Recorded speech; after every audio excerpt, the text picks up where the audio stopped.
അല്ലാഹുവിന്റെ പ്രവാചകര് ദുനിയാവും ആഖിറവും രക്ഷപ്പെട്ടുകൊണ്ട് നാളെ പടച്ച റബ്ബിന്റെ സ്വർഗ്ഗത്തിന്റെ അനുഗ്രഹങ്ങൾക്ക് നടുവിലേക്ക് കടന്നു പോകാൻ എനിക്ക് വല്ലാത്ത ആഗ്രഹമുണ്ട് നബിയേ. ആ രക്ഷയുടെ മാർഗമെന്ന് പറഞ്ഞു തരുമോ എന്ന് പറയുമ്പോൾ അല്ലാഹുവിന്റെ പ്രവാചകൻ അവിടെ നിന്നിങ്ങനെ എണ്ണി പറയുകയാണ്. അല്ലാഹുവിന്റെ റസൂൽ അവിടുന്ന് തന്റെ സ്വഹാബത്തിനോട് അവിടുന്ന് എണ്ണി പറഞ്ഞു കൊടുക്കുകയാ. എന്റെ പ്രിയമുള്ളവരെ, പ്രവാചകനെ പറയുന്ന കാര്യങ്ങള്, അല്ലാഹുവിന്റെ പ്രവാചകനെ പറഞ്ഞു തന്ന ഈ കാര്യങ്ങളുണ്ടല്ലോ, അല്ലാഹുവേ തലമുറകൾ കൈമാറി അല്ലാഹുവിന്റെ പ്രവാചകനതാ ഹജ്ജത്തുൽ വദാഇൽ വെച്ച് അല്ലാഹുവിന്റെ പ്രവാചകൻ ലക്ഷക്കണക്കിന് സ്വഹാബത്തിനോട് അവിടുന്ന് പറഞ്ഞു, സ്വഹാബാ ബല്ലിഗ് അന്നീ വലൗ ആയാ. ഈ പറഞ്ഞ കാര്യങ്ങൾ മുഴുവനും ഇവിടെ ഇല്ലാത്തവർക്ക് നിങ്ങൾ എത്തിച്ചു കൊടുക്കണേ എന്ന് അല്ലാഹുവിന്റെ പ്രവാചകൻ 1400 വർഷങ്ങൾക്ക് മുമ്പ് ഹജ്ജത്തുൽ വദാഇൽ വെച്ച് അല്ലാഹുവിന്റെ പ്രവാചകൻ പറഞ്ഞപ്പോ അവരുടെ കുതിര ഏതു ഭാഗത്തേക്കാണോ നിന്നത് ആ ഭാഗത്തേക്ക് പടച്ചവനെ സ്വഹാബാക്കൾ കടന്നു ചെന്നു. എന്റെ പ്രിയമുള്ളവരെ, അങ്ങനെ കടന്ന് എന്നിലേക്ക് വന്ന ഇൽമാണ് ഞാൻ നിങ്ങൾക്ക് പറഞ്ഞു തരുന്നത്. അല്ലാഹു എനിക്കും നിങ്ങൾക്കും ജീവിതത്തിൽ പ്രാവർത്തികമാക്കാൻ, ഇതനുസരിക്കാനും പ്രചരിപ്പിക്കാനും അല്ലാഹു ഭാഗ്യം നൽകി അനുഗ്രഹിക്കുമാറാകട്ടെ. അല്ലാഹു ഭാഗ്യം നൽകി അനുഗ്രഹിക്കുമാറാകട്ടെ. അതുകൊണ്ട് രക്ഷയുടെ മാർഗം ഞാൻ നിങ്ങളുടെ കയ്യിലേക്ക് വെച്ച് തരാം. നിങ്ങളും ഇത് എന്ത് ചെയ്യണം? ജീവിതത്തിൽ അനുസരിക്കണം, പ്രചരിപ്പിക്കണം. അല്ലാഹു ഭാഗ്യം തരുമാറാകട്ടെ. അല്ലാഹു ഭാഗ്യം തരുമാറാകട്ടെ. ഉറക്കപ്പറ, അല്ലാഹു ഭാഗ്യം തരുമാറാകട്ടെ. നേരെ ഇരിക്ക, കാലും കൈയൊക്കെ നീട്ടിയിരിക്കല്ലേപ്പാ. നേരെ ഇരിക്കപ്പാ. സ്വർഗമല്ലേ ഇവിടെ ഇരുന്ന് നീ അങ്ങ് മരിച്ചു പോയാലും നിനക്ക് സ്വർഗം കിട്ടുമെന്ന് നബി മുഹമ്മദ് മുസ്തഫ. ഉറക്കെ നബി മുഹമ്മദ് മുസ്തഫ. ഇവിടെ ഇരുന്ന് മരിച്ചാലും സ്വർഗവാ. മരിക്കണമെന്ന് വിചാരിച്ചാലും മരിക്കൂല, പേടിക്കണ്ട. ഞാനും നിങ്ങളും ഇവിടെ ഇരുന്ന് മരിക്കണമെന്ന് വിചാരിച്ചാലും മരിക്കൂല. കാരണം എന്താ? ഇവിടെ ഇരുന്ന് മരിച്ച സ്വർഗം കിട്ടും. ഇപ്പൊ തന്നെ ഉദ്ഘാടനം നടത്തിയ ബഹുമാനിയ ഉസ്താദ് ഷെഖൻ ഉസ്താദ് പറഞ്ഞു, ഇവിടുത്തെ നമ്മുടെ ബഹുമാനായ കാളി അൽഹംദുലില്ലാഹ് വല്ലാത്ത സ്നേഹമായിരുന്നു ഒരു മകനെ പോലെ.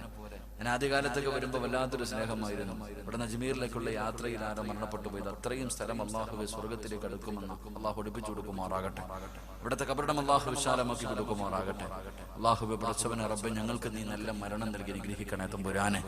മഹാനായ പ്രവാചകൻ സല്ലല്ലാഹു അലൈഹി വസല്ലമ തങ്ങളോട് മഹാനായ അബൂ ഹുറൈറ റളിയല്ലാഹു തആല അൻഹു അവിടുന്ന് ചോദിക്കുന്നു, യാ റസൂലല്ലാഹ്, അല്ലാഹുവിന്റെ പ്രവാചകരെ, ആ കാര്യങ്ങളൊന്ന് പറഞ്ഞു തരുമോ നബിയേ? രക്ഷപ്പെടാനുള്ള മാർഗമൊന്ന് പറഞ്ഞു തരുമോ നബിയേ? അല്ലാഹുവിന്റെ പ്രവാചകൻ അവിടുന്ന് പറഞ്ഞു കൊടുക്കുകയാണ്. അല്ലാഹുവിന്റെ പ്രവാചകൻ അവിടുന്ന് ഒന്നാമതായി പറഞ്ഞു കൊടുക്കുകയാ, ഈ പറയുന്ന കാര്യം ജീവിതത്തിൽ ചെയ്യാൻ അല്ലാഹു ഭാഗ്യം നൽകി അനുഗ്രഹിക്കുമാറാകട്ടെ.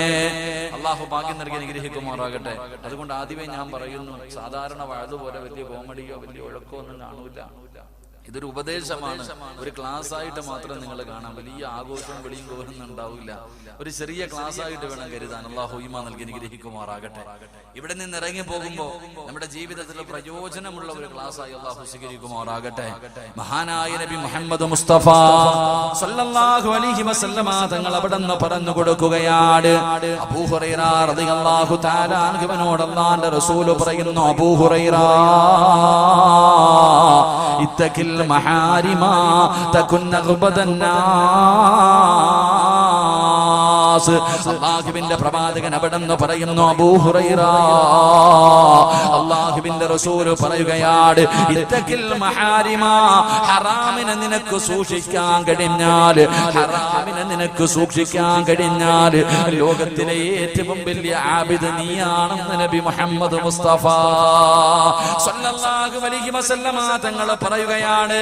ഹറാമായ കാര്യങ്ങളെ നിനക്ക് സൂക്ഷിക്കാൻ കഴിഞ്ഞാൽ ലോകത്തിലെ ഏറ്റവും വലിയ ആബിദ് നീയാണെന്ന് നബി മുഹമ്മദ് മുസ്തഫ സല്ലല്ലാഹു അലൈഹി വസല്ലമ തങ്ങൾ പറയുകയാണ്. ഹറാമിനെ സൂക്ഷിച്ചാൽ, എന്റെ പ്രിയമുള്ളവരെ, ഹറാം നമുക്കറിയുമല്ലോ. അല്ലാഹുവിന്റെ ഖുർആനും ഹദീസും നമുക്ക് പഠിപ്പിച്ചു തരുന്നല്ലോ. ഹറാമുകൾ, കള്ളുകുടിയുണ്ടല്ലോ, പലിശ തിന്നുന്നതുണ്ടല്ലോ. അല്ലാഹുവേ, വൻപാപങ്ങൾ അല്ലാഹുവിന്റെ പ്രവാചകൻ എണ്ണി പറയുന്നുണ്ട്. പരിശുദ്ധമായ ഖുർആന് പടച്ചവനെ 7 8 വൻപാപങ്ങൾ അവിടെ നിന്ന് എണ്ണി പറയുന്നുണ്ടല്ലോ. അല്ലാഹുവിന്റെ പ്രവാചകൻ അവിടെ നിന്ന് പറഞ്ഞു കൊടുക്കുന്നു, അബൂ ഹുറൈറ, ഹറാം ഹറാമിനെ സൂക്ഷിച്ചാൽ ലോകത്തിലെ ഏറ്റവും വലിയ ആബിദ് നീയാണ് എന്ന് അല്ലാഹുവിന്റെ പ്രവാചകൻ അവിടെന്ന് പറഞ്ഞു കൊടുക്കുമ്പോ എന്റെ പ്രിയമുള്ളവരെ അബൂ ഹുറൈറ റളിയല്ലാഹു തആല അൻഹു ഒരു ദിവസം ഇശാ നമസ്കാരം കഴിഞ്ഞു. എല്ലാവരും പള്ളിയിൽ നിന്ന് പിരിഞ്ഞുപോയി.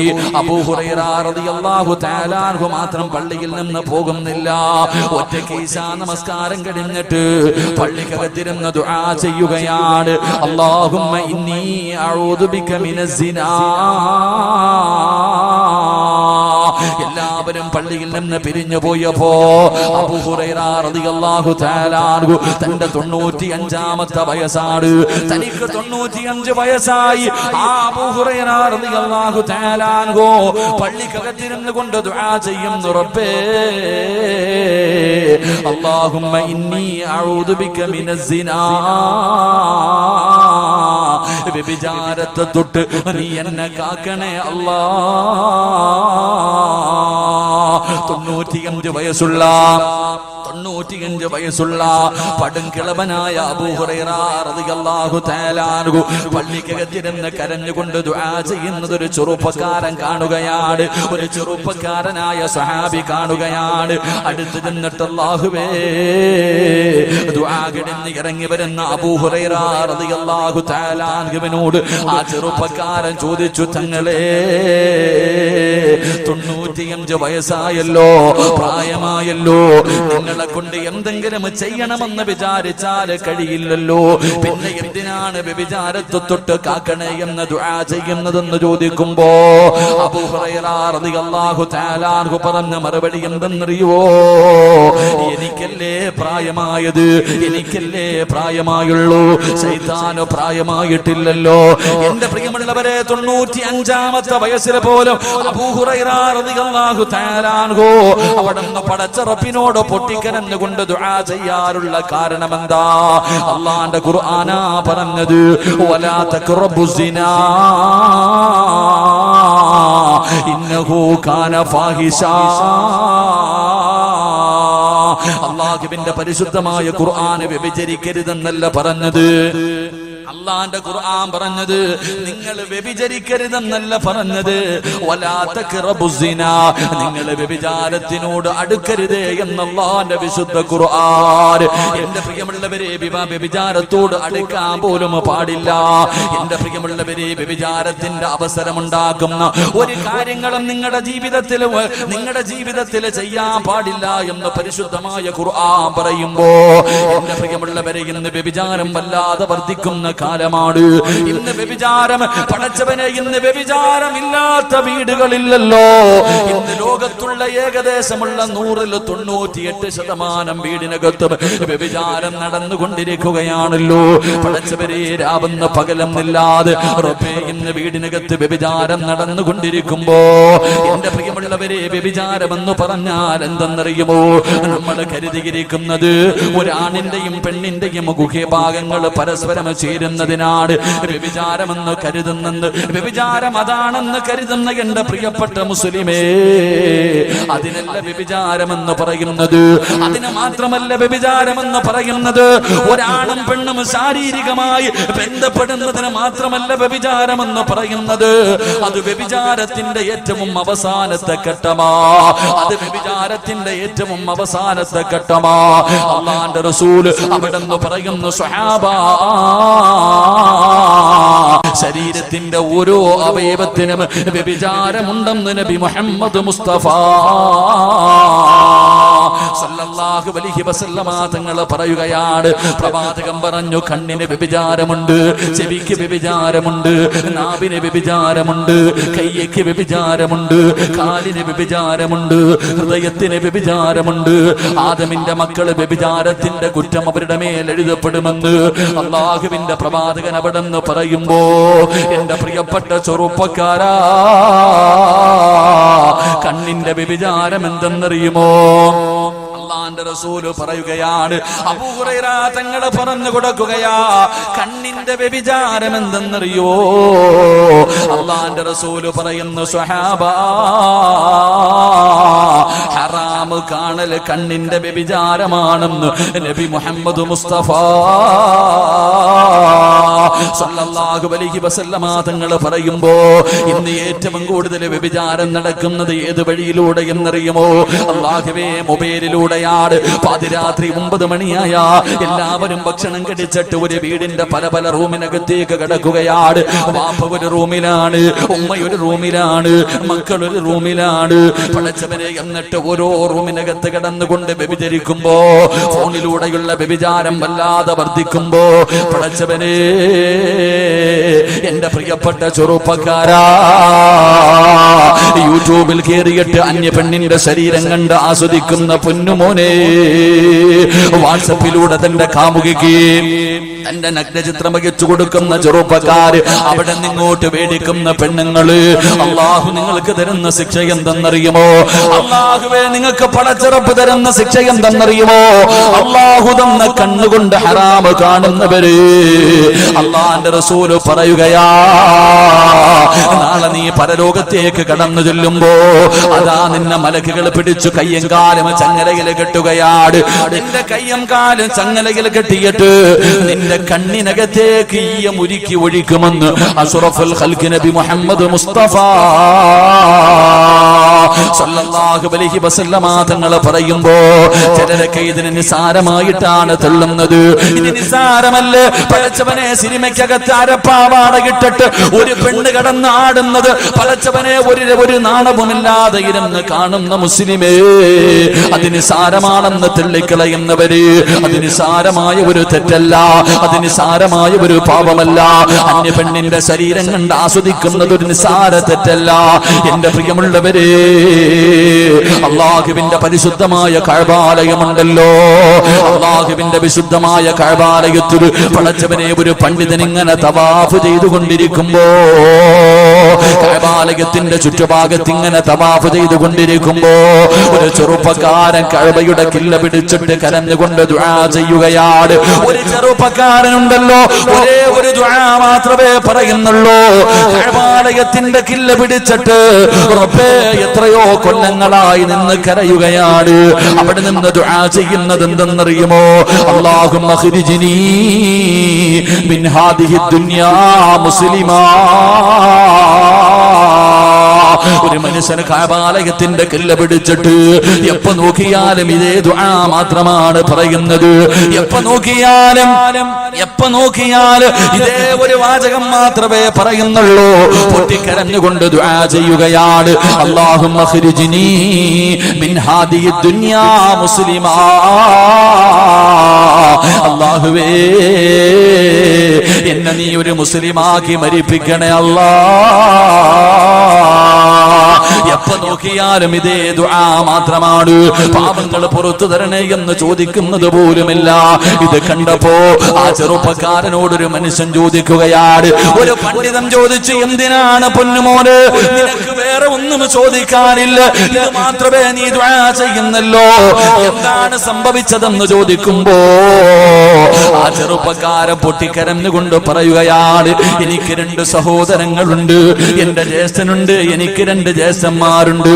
അതിൽ മൂത്ത ജ്യേഷ്ഠനുണ്ടല്ലോ, ആ ജ്യേഷ്ഠന്റെ ജോലി എന്തെന്നറിയുമോ? അള്ളാഹുവിന്റെ പള്ളിയിൽ ബാങ്ക് വിളിക്കുന്ന മുഅദ്ദിനാ. എന്റെ സഹോദരൻ 40 വർഷം പള്ളിയിൽ ബാങ്ക് വിളിച്ച മനുഷ്യനായിരുന്നു. എന്റെ പ്രിയമുള്ളവരെ, ബാങ്ക് വിളിക്കുന്ന മനുഷ്യന്റെ പ്രതിഫലം അറിയുമോ? അള്ളാഹുവിന്റെ പ്രവാചകൻ അവിടെ നിന്ന് പറയുകയാണ്, ഈ നാട്ടിൽ ഏറ്റവും കൂടുതൽ പ്രതിഫലം കിട്ടുന്നത് ആർക്കെന്നറിയുമോ? ഈ പള്ളിയിൽ ബാങ്ക് വിളിക്കുന്ന മുഅദ്ദിനുണ്ടല്ലോ, ഈ പള്ളിയിൽ ബാങ്ക് വിളിക്കുന്ന മുഅദ്ദിനുണ്ടല്ലോ, ആ മനുഷ്യനാണ് ഈ നാട്ടിലെ ഏറ്റവും കൂടുതൽ പ്രതിഫലം കിട്ടുന്നതെന്ന് നബി മുഹമ്മദ് മുസ്തഫ സല്ലല്ലാഹു അലൈഹി വസല്ലമ തങ്ങൾ പറയുകയാ. ആ മനുഷ്യന് വേണ്ടി ബാങ്കിന്റെ ശബ്ദം കേൾക്കുന്ന സർവ്വചരാചരങ്ങൾ നാളെ പടച്ചറപ്പിന്റെ മുന്നിൽ സാക്ഷി നിൽക്കുമെന്ന് പ്രവാചകം പഠിപ്പിക്കുന്നു.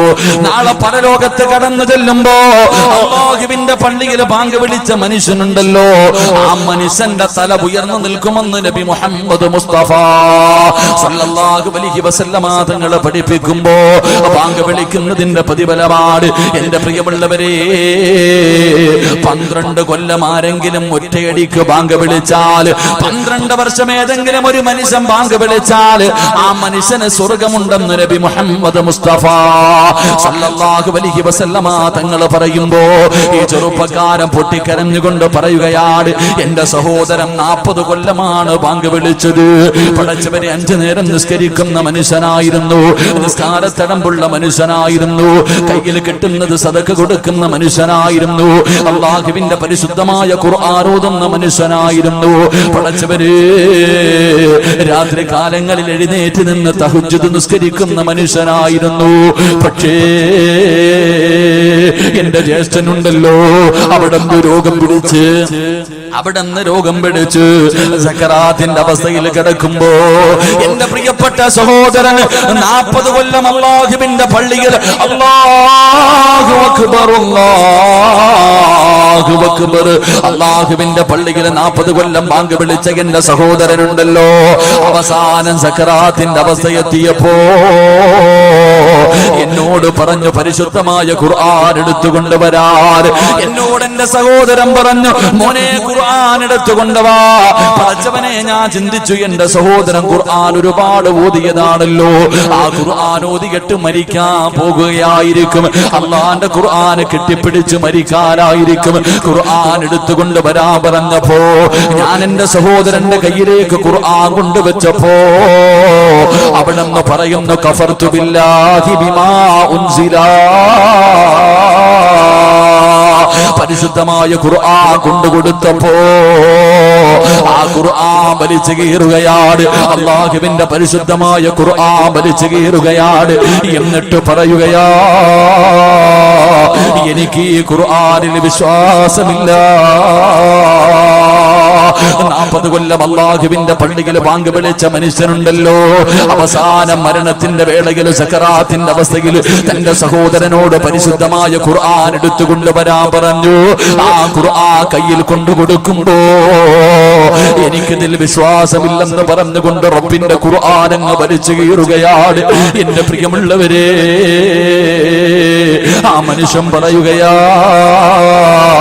എന്റെ സഹോദരൻ കാഫിറായി മരിച്ചുപോയി. 40 കൊല്ലം അല്ലാഹുവിന്റെ പള്ളിയിൽ ബാങ്ക് വിളിച്ച മനുഷ്യര് അവസാനം തന്റെ മരണമെടുത്തപ്പോ പരിശുദ്ധമായ ഖുർആൻ എനിക്ക് വിശ്വാസമില്ലെന്ന് പറഞ്ഞ് അത് വലിച്ചു കീറിയിട്ട് കാഫിറായിട്ടാണ് മരിച്ചുപോയത്. എന്നിട്ട് പറയുന്നു, എന്റെ രണ്ടാമത്തെ സഹോദരനുണ്ടല്ലോ, അതേ പള്ളിയിൽ തന്നെയാണ് ബാങ്ക് വിളിച്ചത്. 10 വർഷം എന്റെ സഹോദരനും അവിടെ രണ്ടാമത്തെ സഹോദരനും 10 കൊല്ലം ആ പള്ളിയിൽ ബാങ്ക് വിളിച്ചു. അവസാനം എന്റെ സഹോദരനും മരണപ്പെട്ടത് കാഫിറായിട്ടാ. ഇപ്പൊ ആ പള്ളിയിൽ ബാങ്ക് വിളിക്കുന്നത് ഞാനാണ്, ഇപ്പോൾ ആ പള്ളിയിൽ ബാങ്ക് വിളിക്കുന്നത് ഞാനാണ്. എന്തിനാണ് ഞാൻ കഅബാലയത്തിന്റെ മുറ്റത്ത് വന്നിരുന്ന് ദുആ ചെയ്യുന്നതെന്നറിയുവോ? അല്ലാഹുവേ, എന്റെ സഹോദരന്മാർക്ക് വന്ന ഗതി എനിക്ക് തരല്ലേ അല്ലാ, ആ ഗതി എനിക്ക് വരല്ലേ അല്ലാ എന്നുകൊണ്ട് കഅബാലയത്തിന്റെ കില്ല പിടിച്ചിട്ട് കരയുന്ന ചെറുപ്പക്കാർ. പടച്ചവരെ, ആ മനുഷ്യൻ ചോദിച്ചു, നിങ്ങളുടെ സഹോദരങ്ങൾക്ക് വല്ല ദുശീലവും ഉണ്ടായിരുന്നോ? നിന്റെ സഹോദരങ്ങൾക്ക് വല്ല ദുശീലവും ഉണ്ടായിരുന്നോ? ആ സമയത്ത് അവിടെന്ന് പറഞ്ഞ മറുപടി എന്തെന്നറിയുമോ? വഹുമായ നുറാനി ഔറാദുൻ നിസാ. പടച്ചവരെ, യതീംഖാനയുടെ മുന്നിൽ ഒരുമിച്ച് കൂടിയ മുസ്ലിമേ, നീ പറ, അല്ലാഹുവിന്റെ പള്ളിയിൽ 40 കൊല്ലം ബാങ്ക് വിളിച്ച മനുഷ്യൻ അല്ലാഹു കൊടുക്കുന്ന പ്രതിഫലം എന്താ? എത്ര നല്ല മനുഷ്യനാണ് പടച്ചവരെ, എത്ര നല്ല മനുഷ്യനാണ്. ആ മനുഷ്യൻ അല്ലാഹുവേ തഹജ്ജുദ് നിസ്കരിക്കുമായിരുന്നു, ഖുർആൻ ഓതുമായിരുന്നു, ദിക്റുകൾ പറയുമായിരുന്നു, സദഖകൾ കൊടുക്കുമായിരുന്നു. അല്ലാഹുവേ, ആ സൽക്കർമ്മങ്ങൾ ചെയ്തിരുന്ന മനുഷ്യർ അവസാനം കാഫിറായിട്ടാണ് മരിച്ചുപോയത്. അതിന്റെ കാരണം എന്തെന്ന് ചോദിക്കുമ്പോ 2 സഹോദരങ്ങൾക്കും ഒരു ദുശീലമുണ്ടായിരുന്നു. രണ്ട് സഹോദരങ്ങൾക്കും ഒരു ദുശീലമുണ്ടായിരുന്നു. എന്തേ ദുശീലമെന്നറിയോ? ഔറാദുൻ നിസാ, പെണ്ണുങ്ങളുടെ ഔറത്ത് കാണുന്ന ഒരു സ്വഭാവമുണ്ടായിരുന്നു. എന്റെ പ്രിയമുള്ളവരെ, രണ്ടുപേർക്കും അല്ലാഹുവേ ഒരേ ഒരു ദുശീലം, അന്യ പെണ്ണിന്റെ ഔറത്ത് കാണുന്നവരായിരുന്നു. എന്റെ പ്രിയമുള്ളവരെ, ഞാനും നിങ്ങളും ഒന്ന് ചിന്തിച്ചു നോക്ക്. പടച്ചവനെ, നമുക്കും ആ സ്വഭാവമുണ്ടല്ലോ. ഞാനും നിങ്ങളും ഹറാമ കാണുന്നവരാണല്ലോ, സിനിമ കാണുന്നവരാണല്ലോ, സീരിയൽ കാണുന്നവരാണല്ലോ, അന്യ പെണ്ണിന്റെ ശരീരം കണ്ട് ആസ്വദിക്കുന്നവരാണല്ലോ. എന്റെ പ്രിയപ്പെട്ട ചെറുപ്പക്കാരാ, പാതിരാത്രി തന്റെ പ്രിയപ്പെട്ട കാമുകിയതാ നഗ്നചിത്രം അയച്ചു തരുമ്പോ നീ കാണുന്നവനല്ലേ, നീ ഷെയർ ചെയ്യുന്നവനല്ലേ, IMOയിലൂടെ നിന്റെ പ്രിയപ്പെട്ട കാമുകിയെ കാണുന്നവനല്ലേ. എന്റെ പ്രിയപ്പെട്ട പെങ്ങള്, നിസ്കാരമുണ്ടെങ്കിലും നീ ഖുർആൻ ഓതുമെങ്കിലും സ്വലാത്ത് പറയുമെങ്കിലും സൽക്കർമ്മങ്ങൾ ചെയ്യുമെങ്കിലും ഇങ്ങനെ ഒരു ദുശീലം നിനക്കുണ്ടോ?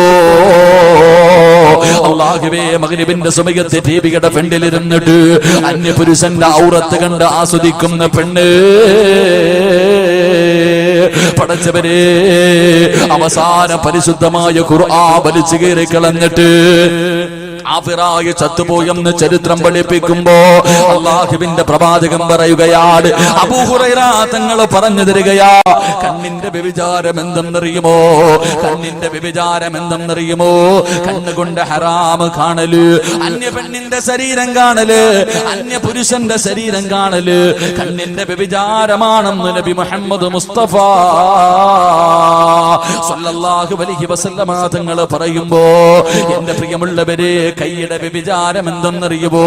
കണ്ണിന്റെ വ്യഭിചാരം കാണലാണ്. ചെവിയുടെ വ്യഭിചാരം എന്തെന്നറിയുമോ? പടച്ചവരെ, പാതിരാത്രി ഫോണിലൂടെ മണിയറ രഹസ്യം വരെ പരസ്പരം പങ്കുവെക്കുന്നവരുണ്ടല്ലോ. മോശമായ സംസാരം ചെവി കൊണ്ട് കേൾക്കലുണ്ടല്ലോ. അന്യ പെണ്ണിന്റെ ശബ്ദം കേൾക്കല് അത് ചെവിയുടെ വ്യഭിചാരമാണ് പൊന്നുമോനെ. അത് വിവാഹം ഉറപ്പിച്ച പെണ്ണാകട്ടെ, ചെറുപ്പക്കാര് പടച്ചവനെ ചോദിക്കും, ഉസ്താദേ വിവാഹം ഉറപ്പിച്ചല്ലോ. എടാ, ഉറപ്പിച്ചെന്ന് പറഞ്ഞിട്ട് ഇസ്ലാമിൽ ഒരു നിലയുമില്ലടാ. ആ ഉറപ്പിയിൽ ഇസ്ലാമിൽ ഒരു വിലയുമില്ല പൊന്നുമോര്. നിക്കാഹ് കഴിച്ചാലേ അവള് നിനക്ക് നിന്റെ ഭാര്യയാകൂ. നിക്കാഹ് കഴിക്കുന്നതിന് ഒരു സെക്കൻഡ് മുമ്പ് വരെ അവള് നിനക്ക് അന്യപുരുഷനാടാ. നാട്ടുകാരെ മുഴുവനും വിളിച്ചാല്, നീ എത്ര സ്വർണം കൊണ്ടിട്ടാല് പടച്ചവനെ, നിക്കാഹ് കഴിക്കുന്നതിന് ആ പ്രിയപ്പെട്ട പെണ്ണിന്റെ വാപ്പ നിന്റെ കയ്യിൽ പിടിച്ചു തരുന്നത് വരെ എന്റെ പൊന്നുമോനെ അന്യപുരുഷൻ തന്നെയാ, അവൾ അന്യ പെണ്ണ് തന്നെയാ. പടച്ചവനെ, ഫോണിലൂടെ സംസാരിക്കുന്ന യുവത്വേ, മരിച്ച വ്യഭിചാരിയെ പോലെ മരിക്കണം ചെറുപ്പക്കാരാ. മരിച്ചുപോയാ വാപ്പാ പൊന്നുമക്കളെ ഒരുത്തം വന്ന് കണ്ടു ഇഷ്ടപ്പെട്ടു അല്പം സ്വർണ്ണമിട്ടിട്ട് വിവാഹം ഉറപ്പിക്കാൻ നിങ്ങളുടെ പൊന്നുമോളെ കെട്ടാൻ തയ്യാറാണെന്ന് പറഞ്ഞ ഒരു വാക്കിന്റെ ബലത്തില് നീ നിന്റെ പൊന്നുമോളെ ഫോൺ വിളിക്കാൻ അവസരം കൊടുത്താ നിന്റെ പൊന്നുമോള് വ്യഭിചാരിയാണ് വാപ്പാ. നിന്റെ പൊന്നുമോള് മരിച്ചുപോയാ വ്യഭിചാരിയെ പോലെയാണ് മരിക്കുന്നത്. നീ ആരെന്നറിയുവോ? നീ വ്യഭിചാരിയുടെ വാപ്പയാണ്. നിന്റെ പൊന്നുമോളെ വ്യഭിചരിക്കാൻ അവസരം ഉണ്ടാക്കി കൊടുത്തത് നീയാണ്. നിന്നെ പടച്ചുറപ്പ് വിടൂല. നിനക്ക് തടമ്പുണ്ടെങ്കിലും താടിയുണ്ടെങ്കിലും ഹാജിയാരാണെങ്കിലും പള്ളിയിലെ ഇമാമാണെങ്കിലും ഏത് കൊലകൊമ്പനാണെങ്കിലും അല്ലാഹു നിന്നെ വെറുതെ വിടില്ലെന്ന് നബി മുഹമ്മദ് മുസ്തഫ സല്ലല്ലാഹു അലൈഹി വസല്ലമ തങ്ങൾ പറയുകയാണ്. നാളെ പടച്ചുറപ്പിന്റെ പരലോകത്തില് ഏറ്റവും വലിയ വൃത്തികെട്ടവര് 3 വിഭാഗമാണ്. ഏറ്റവും വലിയ വൃത്തികെട്ടവര് 3 വിഭാഗമാണ്. ആ 3 വിഭാഗത്തിൽ ഒന്നാമത്തെ വിഭാഗം ഏതെന്നറിയുവോ? തന്റെ ഭാര്യയും മക്കളും തെറ്റ് ചെയ്യുമ്പോ അതിന് സാരമായി തള്ളിക്കളയുന്ന വാപ്പാ നീയാണെന്ന് നബി മുഹമ്മദ് മുസ്തഫ സല്ലല്ലാഹു അലൈഹി വസല്ലമ തങ്ങൾ പറയുകയാ. പടച്ചുറപ്പ് നിന്റെ മുഖത്ത് നോക്കൂല, നിന്നോട് കരുണ കാണിക്കൂല, നിനക്കൊരു പരിഗണനയും ഉണ്ടാകില്ല, അല്ലാഹുവിന്റെ ദയ പോലും നിനക്കുണ്ടാകില്ല. അതുകൊണ്ട് എന്റെ പ്രിയമുള്ളവരെ, അന്യ പെണ്ണിന്റെ ശബ്ദം കേൾക്കല് അത് ചെവിയുടെ വ്യഭിചാരമാണ്. ഹറാമ് കാര്യങ്ങൾ സംസാരിക്കലുണ്ടല്ലോ, ഹറാമായ കാര്യങ്ങൾ സംസാരിക്കലുണ്ടല്ലോ, അത് നിന്റെ നാവിന്റെ വ്യഭിചാരമാണെന്ന് നബി മുഹമ്മദ് മുസ്തഫ സല്ലല്ലാഹു അലൈഹി വസല്ലമ തങ്ങൾ പറയുകയാ, നാവ് കൊണ്ട് മോശമായ സെക്സ് ഉണ്ടാക്കുന്ന സംസാരങ്ങൾ സംസാരിക്കുന്നവരല്ലേ പടച്ചവരെ, ഇന്ന് ശരീരത്തിന്റെ വ്യഭിചാരം അല്ലാഹുവിന്റെ പ്രവാചകൻ അവിടെന്ന് പറയുകയാണ്, മോശമായത് സംസാരിക്കൽ നിന്റെ നാവിന്റെ വ്യഭിചാരമാ. അല്ലാഹുവേ, കൈയുടെ വ്യഭിചാരം എന്തെന്നറിയോ? അന്യ പെണ്ണിന്റെ ശരീരത്ത് തൊടല് കൈയുടെ വ്യഭിചാരമാണെന്ന് നബി മുഹമ്മദ് മുസ്തഫ സല്ലല്ലാഹു അലൈഹി വസല്ലമ തങ്ങൾ പറയുമ്പോ, കല്യാണ വീട്ടിലേക്ക് കടന്നു ചെല്ലുമ്പോ, ഒരുപാട് തിരക്കുകൾ ഉണ്ടാകുമ്പോ, ബസ്സിനകത്ത് യാത്ര ചെയ്യുമ്പോ പടച്ചവനെ ചിലർ കന്യ പെണ്ണുങ്ങളുടെ ശരീരത്തൊന്ന് തടകുന്നത്, ഒന്ന് തൊടുന്നത് വല്ലാത്ത ഇഷ്ടമാണ്. എങ്കിൽ അല്ലാഹുവിന്റെ റസൂല് പറയുന്ന, ചെറുപ്പക്കാരാ, അന്യ ഒരു പെണ്ണിന്റെ ശരീരത്ത് തൊടുന്നതിനേക്കാളും നല്ലതെന്നറിയുവോ?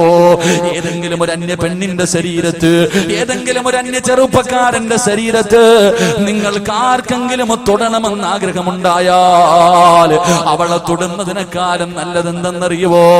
അന്യ ഒരു പെണ്ണിന്റെ ശരീരത്ത് തൊടുന്നതിനേക്കാൾ ഏറ്റവും നല്ലതെന്തെന്നറിയുവോ? കാഷ്ടത്തിൽ കിടക്കുന്ന പന്നിയുണ്ടല്ലോ, തൊട്ടാൽ 7 വെള്ളത്തിൽ കഴുകണമെന്ന് പറയുന്ന നീ പറിച്ചവര്, ആ പേര് തന്നെ നിനക്ക് വല്ലാത്ത അലർജിയാണല്ലോ. അല്ലാഹുവിന്റെ പ്രവാചകൻ പറയുകയാണ്, അന്യ ഒരു പെണ്ണിന്റെ ശരീരത്ത് തൊടുന്നതിനേക്കാളും നല്ലത് കാഷ്ടത്തിൽ കിടക്കുന്ന പന്നിയെ കെട്ടിപ്പിടിച്ച് കിടക്കലാണ് നല്ലതെന്ന് നബി മുഹമ്മദ് മുസ്തഫ സല്ലല്ലാഹു അലൈഹി വസല്ലമ തങ്ങൾ പറയുകയാ, പന്നിയെ കെട്ടിപ്പിടിച്ച് കിടന്നാൽ കഴുകിയാ പോകുമല്ലോ. പന്നിയെ കെട്ടിപ്പിടിച്ച് കിടന്നാൽ കഴുകിയാൽ അത് പോകുമല്ലോ. പക്ഷേ അന്യ പെണ്ണിന്റെ ശരീരത്ത് തൊട്ടാൽ അത് പാപമാണ് ചെറുപ്പക്കാരാ. മഹാനായ സയ്യിദുനാ ഉമർ ഇബ്നുൽ ഖത്താബ് റളിയല്ലാഹു തആല അൻഹു രാജ്യം ഭരിക്കുമ്പോ പടച്ചവനെ, ഒരു ചെറുപ്പക്കാരൻ ഉണ്ടായിരുന്നു. പള്ളിയിലെ 1ാമത്തെ സഫിലാണ് ഇരിക്കുന്നത്. എപ്പോ നോക്കിയാലും പള്ളിയിലാണ്. ഉമർ റളിയല്ലാഹു തആല അൻഹുവിന് ചെറുപ്പക്കാരനെ വല്ലാത്ത ഇഷ്ടമാ.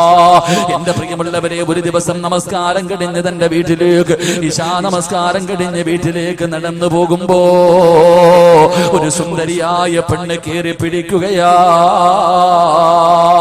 കാണാനടകുള്ള യുവത്വത്തിന്റെ നടുവിലൂടെ നടന്നു പോകുന്ന ഈ ചെറുപ്പക്കാരനെ ഒരു സുന്ദരിയായ പെണ്ണ് കേറി പിടിക്കുകയാണ്. അവിടുന്ന് പറയുന്നു, ചെറുപ്പക്കാരാ, എന്റെ ആഗ്രഹമൊന്ന് സാധിച്ചു തരുവോ ചെറുപ്പക്കാരാ?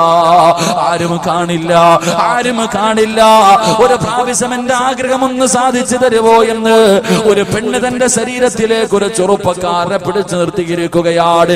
കെട്ടിപ്പിടിച്ചിട്ട് ചോദിക്കുമ്പോ, അല്ലാഹുവേ, ഒരു പെണ്ണിന്റെ ശരീരത്ത് ഞാൻ തൊട്ടുപോയല്ലോ റബ്ബേ, ഖസറ ദുനിയാ വൽ ആഖിറ, എന്റെ ദുനിയാവും ആഖിറവും നഷ്ടപ്പെട്ടു പോയല്ലോ റബ്ബേ. നാളെ ഞാൻ പടച്ച റബ്ബിന്റെ കോടതിയിൽ ഇതിന് മറുപടി പറയേണ്ടി വരുമല്ലോ അല്ലാ. ഒരു സുന്ദരിയായ പെണ്ണ് പാതിരാത്രി തന്റെ ശരീരത്തിലേക്ക് ചേർത്ത് പിടിച്ചിട്ട്, അവിടെ എന്റെ ആഗ്രഹമൊന്ന് സാധിച്ചു തരുവോ, ഒരാളും കാണില്ല എന്ന് പറഞ്ഞ് യാചിക്കുമ്പോ ആ ചെറുപ്പക്കാരൻ പേടിച്ച് തളർന്നു വീഴുകയാ. പടച്ച റബ്ബിനെ കുറിച്ചുള്ള പേടി കാരണം ആ ചെറുപ്പക്കാരൻ തളർന്നു വീഴുകയാണ്. റബ്ബേ, ഏതോ വഴിയാത്രക്കാരെടുത്തുകൊണ്ട് ആ പൊന്നുമോനെ വീട്ടിലേക്ക് കൊണ്ടുപോയി.